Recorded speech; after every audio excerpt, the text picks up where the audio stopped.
two racetracks. One that hosts some of the biggest horse races in the world by day. Another that comes alive at night. During the holiday season, horse racing in Hong Kong is electric.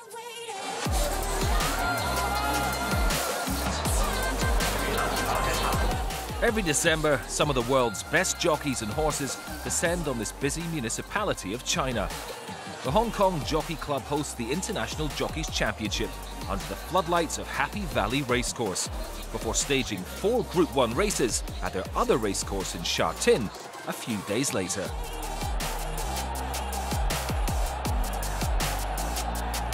Director of Racing Business and Operations at the Hong Kong Jockey Club is William Nadar. It's a lot of preparation in terms of coordination, especially with overseas participation, and then coordinating the travel and getting everything together with the quarantine, setting up the track work, getting to the race day, making sure we have all of the elements together, the barrier draw, the gala party. There's a lot of pieces, but we have a great team in place that they know what to do, and they've done it year after year, so we have it down to a science. But at the end of the day, we want to make sure that the people who come to the races and watch through simulcasting, whether it be domestically in Hong Kong or internationally, see the very best. The International Jockeys Championship draws together 12 of the world's best riders from 7 different jurisdictions. The jockeys go head-to-head across 4 races, in which they are allocated their horses through the drawing of lots. Australian Zach Purton clinched the title last year. 3, 2, 1. They're always great to ride in, being able to pit yourself up against the best riders from around the world that come for that series on that night. And the horses there got to be very quick out of the gates, they've got to be very sharp on the turns. You know, you come down the rock into that sharp turn into the straight. You need a lot of luck and a lot of things to go your way. It's great when you get a start in it. It's even better if you can win it. The opening leg demonstrated just how fast the course is, with Ireland's Colin Keane clinching victory in under a minute on the 1,000-metre track. What a dream start for the young Irishman. Special Stars is tearing away with the first leg. Special Stars, welcome to Hong Kong, young man. Last year's overall runner-up, Sylvester de Souza, finished just over a length back in second to register some early points on the board. And in the next race, the Brazilian, who races out of the UK, managed to go one better by leading from the front for much of the race. Glory Star with an almighty lead. Castellano's got him in sight though on Good For You. It's Glory Star all the way from Good For You and CP Power third. De Souza repaid the punters who had faith in him, eclipsing his performance in the first race. The International Jockeys Championship is as much about the fans as it is the jockeys. This year, it brought in a 30,000-strong crowd of tourists and locals looking for an adrenaline rush, a tipple at the bar, and an opportunity to win big. You're right on the track. You've got the mounting yard right behind us. It's incredible to be amongst the action rather than just being sort of a part of it. Atmosphere is just wonderful to get to meet new people, as well as just feel the adrenaline of the race, the horse, and everything that happens around here. It's about the culture. You hear that bell? Look at how everybody's tension starts to rise. How the adrenaline starts to glow. Adrenaline to it, and everybody's aura starts to glow. It's like they want to see their horse win, and that's the beauty of it. The local fans had something to cheer about in leg 3, when Hong Kong's C.Y. Ho claimed the win, with Sylvester de Souza maintaining his strong form to place third. By the fourth leg, 37-year-old de Souza, who has over 1,500 career victories, had all but secured the title. Sylvester de Souza looking for the championship, and he's got it. Experto Crede takes the final leg over Bank on Red and some street somewhere. The Brazilian underlined his dominance at this year's International Jockeys Championship, winning the final leg and securing overall glory on the day. With the midweek carnival over, attention turned to Sha Tin and the Turf World Championships. The event comprises of 4 races: the Hong Kong Vase, Sprint, Mile and Cup. The races have a combined prize purse of almost $12 million US, making it the third richest day in horse racing.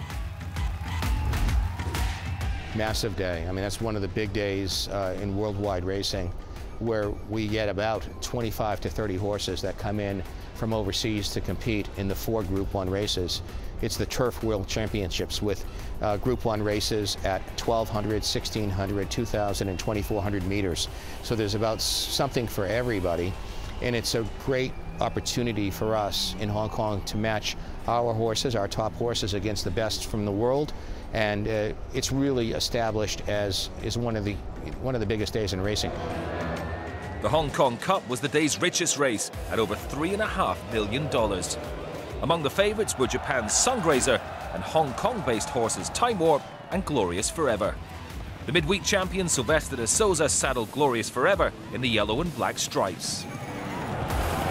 Now a neck, almost on terms. They're clear from Northern Superstar. Sungrazer and Deirdre winding up late. Glorious Forever fends off his brother. It's like an old backyard stoush between Glorious Forever and Time Warp. Deirdre late. Glorious Forever has won the cup from possibly Deirdre and Time Warp. Sylvester de Souza picked up from where he left off with a perfectly executed front-running ride on Glorious Forever.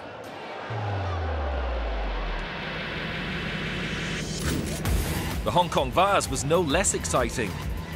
14 horses, including 8 runners from Europe, and Hong Kong's QE2 Cup winner Pakistan Star.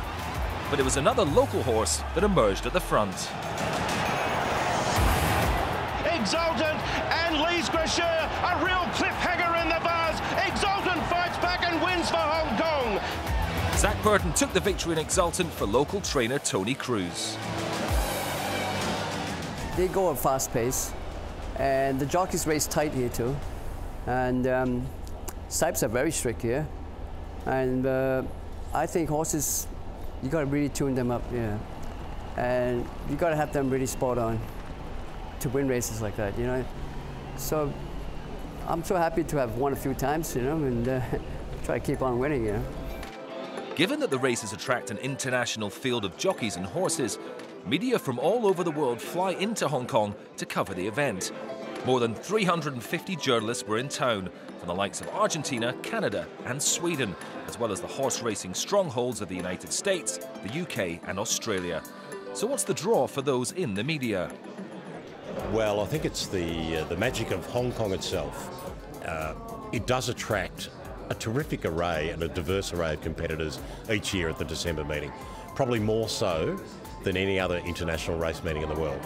It may not necessarily be as strong as the Breeders' Cup in terms of the horse flesh, but it's strong, and the diversity of the competitor is fantastic, and they've done a terrific job via racing, I think, in promoting tourism in Hong Kong.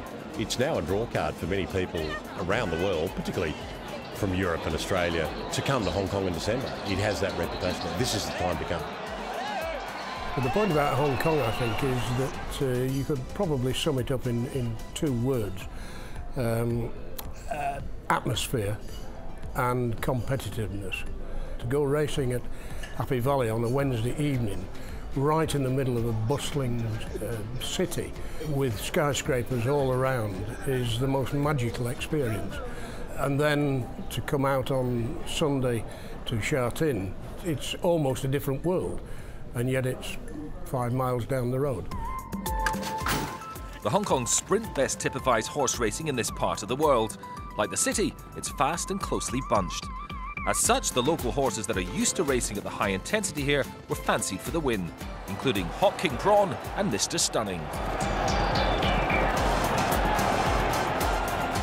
Mr. Stunning took a slender lead, edging away, beat the clock wider out, DB Pin. Mr. Stunning in front from DB Pin and beat the clock. Mr. Stunning, he's the man, wins the sprint again for Karis Teeton. Mr. Stunning from DB Pin and beat the clock. Hong Kong-based jockeys Karis Teeton and Sam Clipperton took the top 2 spots. Clipperton only moved to Hong Kong from Australia last year, drawn in by the lure of such a competitive jurisdiction. I think it's where every jockey strives to be at some point in their career. Obviously you have your game tactics before you go out, you have your plan, what you would like to happen, what the ideal circumstances are, but You've also got to be ready to go to plan B, C, D or E. You know, there's so many different things that can happen as the gates open. You need to be ready to adapt to any situation. I think every jockey that leaves this place has learnt a hell of a lot. It's a place that it makes you sharper, it makes you a good operator for racing and business-wise.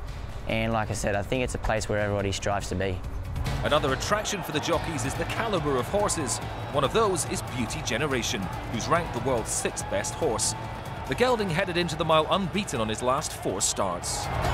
Beauty Generation 5 in front. Viv Lawson, Southern Legend. He is invincible, Beauty Generation. What a champion he's going to be. What a champion he already is. Beauty Generation cleared the line some 3 lengths ahead of the pack, giving Zach Purton his 2nd victory of the day.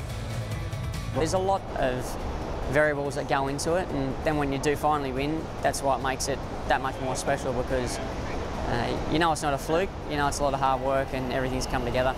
And halfway through the race you think, oh, you know, this is going to be tough to getting it done, and you know, you got the relief, you got the satisfaction, you got the adrenaline. You know, it's a great feeling.